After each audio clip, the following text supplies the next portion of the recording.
ভালো লাগে।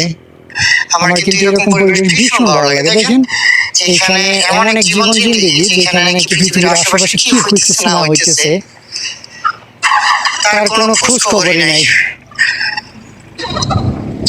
ফাইনালি আমরা চলে আসলাম সেই বিখ্যাত স্থান বামিয়ান বৌদ্ধ মূর্তির স্থান।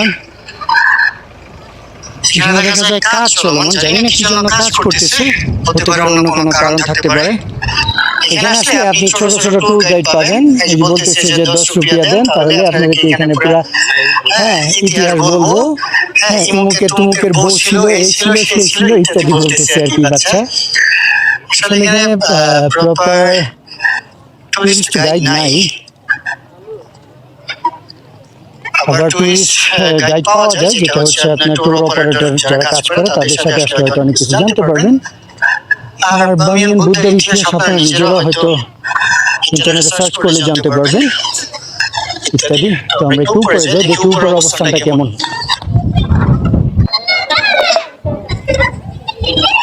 এই হলো সেই বিখ্যাত বামিয়ান বৌদ্ধ মূর্তি সব থেকে নিকটতম স্থান।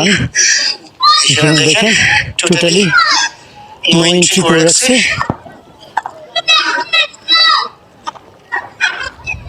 কাজ চলমান,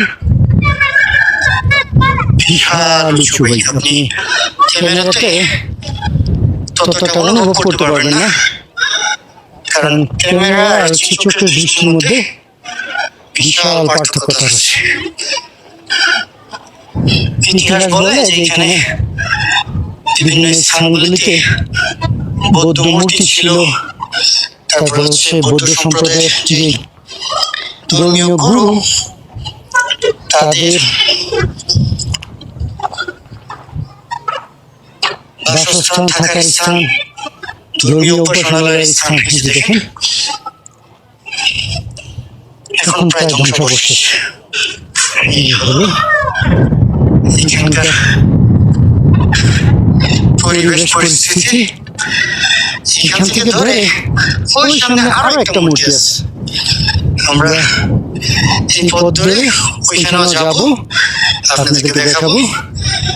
আর এই যে চতুর্দিকটা দেখতেছি এটাই সেই বিখ্যাত বামিয়ান শহর এবং বামিয়ান অঞ্চল। যদিও এটা এখন বর্তমানে একটা প্রভিন্স, একটা রাজ্য। আধুনিক বামিয়ান শহর দেখা যাচ্ছে ওই সামনে, এখান থেকে উঁচু বিল্ডিং গুলো দেখা যায়। আর এটা হলো ঐতিহাসিক স্থান। আর মূলত বামিয়ান আসে মানুষ এই জায়গা ভিজিট করার জন্য, এই জায়গা দেখার জন্য।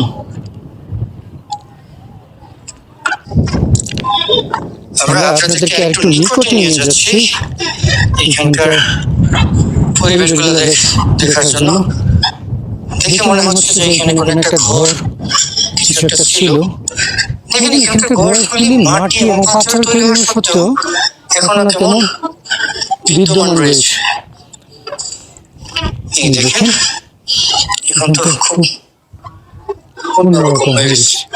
আপনারা যদি আমার প্রথম সিজন যখন আমি শীতের সময় আসছিলাম তখন মাজার শরীফ গিয়েছিলাম, এখান থেকে আসার পথে একটা জায়গার নাম ছিল হচ্ছে তাখতে রুস্তম। ওখানে কিন্তু একেবারে সেম টু সেম ছিল। আসলে এখানকার ইতিহাস অনেক লম্বা, সেই চেঙ্গিস খানের সময়, তারপরে আরো কত কত সময় কেটে গেল। এই অঞ্চলগুলিতে বৌদ্ধ সম্প্রদায়ের বসবাস ছিল। তারপরে ইসলাম, মানুষ ধীরে ধীরে ইসলাম গ্রহণ করার পর এখন সবকিছু কেমন ইসলামিক হয়ে গেছে। এখানে কি আছে দেখি। তেমন কিছুই না, সম্ভবত এখানে কোনো মূর্তি টুর্তি থাকতে পারে, কারণ যতদূর আমি জানি যে বৌদ্ধ মূর্তিগুলো তারা এইভাবে হচ্ছে ভিতরে রাখতো। আবার তাদের যে ধর্মীয় গুরু তারা দুই পা এক পা এক পার উপর বসে তারপর হচ্ছে ধ্যানে মগ্ন থাকতো আর কি।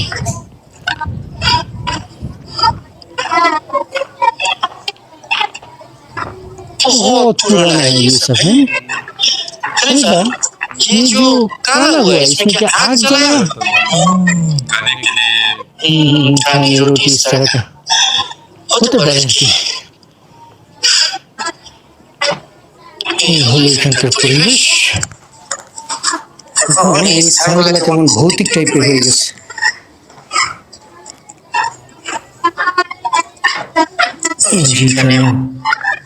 এখানে কি ছিল? যারা ইতিহাসবিদ আছে, যারা এইটার উপরে ডকুমেন্টারি তৈরি করছে, তাদের তথ্যগুলো যাচাই করলে আপনি জানতে পারবেন যে মূলত এখানে কি ছিল। এখন তেমন কিছু নেই, জাস্ট ঐতিহাসিক স্থান রয়ে গেছে।